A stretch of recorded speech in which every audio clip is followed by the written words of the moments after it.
That tiny potato with ears you're about to see? Yeah, it survives freezing mountains, screams like a car alarm, and works harder than most of us on a Monday morning. Meet the American Pika.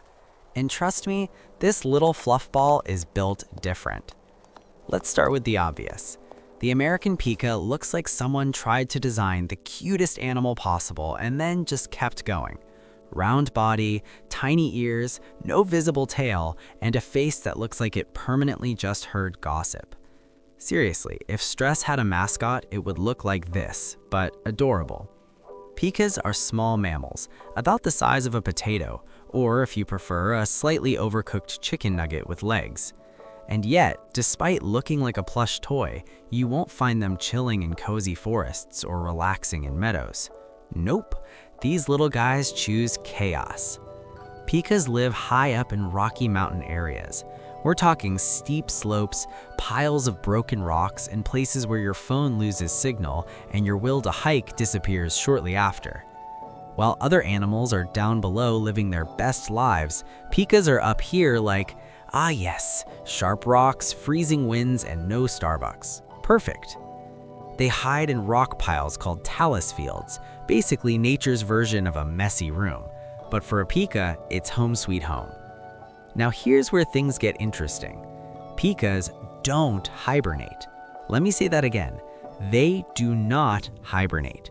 In a place where winters are brutal, freezing, and long enough to question your life choices, this tiny fluff ball just stays awake. That means one thing. They have to prepare. And when I say prepare, I mean they turn into full-time farmers. All summer long, Pikas are out collecting food. Grass, roots, flowers. If it grows, they're grabbing it. Imagine a tiny hyperactive gardener running around like, must gather everything, winter is coming. And they don't just eat it right away. Nope, they store it. Pikas create something called hay piles. Yes, that's literally what it sounds like. They collect grass and flowers, then lay them out to dry like little mountain farmers. It's like doing laundry, but instead of clothes, it's snacks. And instead of folding them, you just stash them under rocks. Efficient? Questionable. Adorable? Absolutely. But here's the thing. This isn't a chill, relaxed process. This is a race against time. Because once winter hits, there's no fresh food. No Uber Eats, no grocery store, no I'll just snack later. It's either you prepared or you regret everything. Now imagine doing all of this while constantly watching for danger, because Pikas are small, and in the wild, small usually means you're on the menu. That's why Pikas have one of their most iconic features, their alarm call. When a Pika spots danger, it lets out a sharp, high-pitched squeak. It's basically yelling, hey, something bad is happening, everyone panic. And every other Pika in the area hears it and reacts instantly.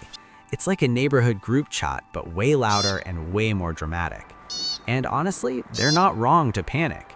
Predators like birds of prey, weasels, and other hunters are always nearby, so Pikas stay alert, always listening, always watching, always ready to scream like a tiny mountain alarm system.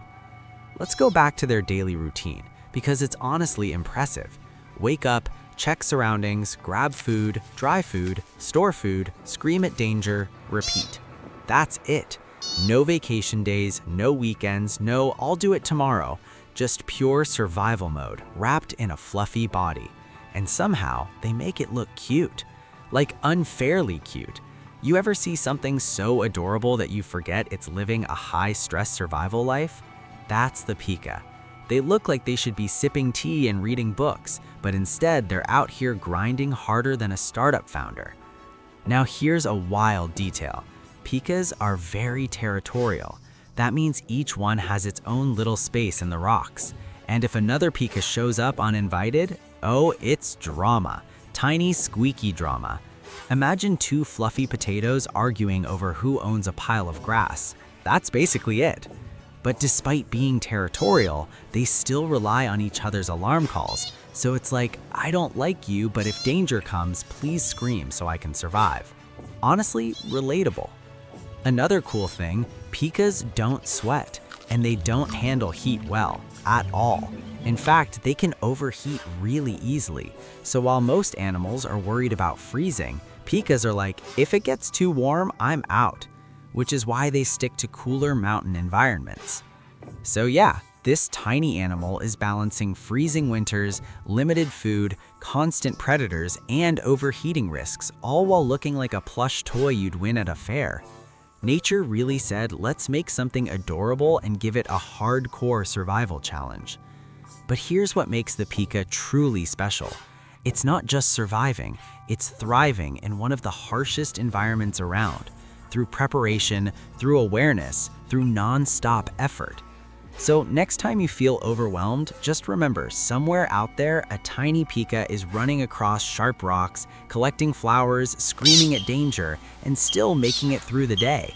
And honestly, that's kind of inspiring.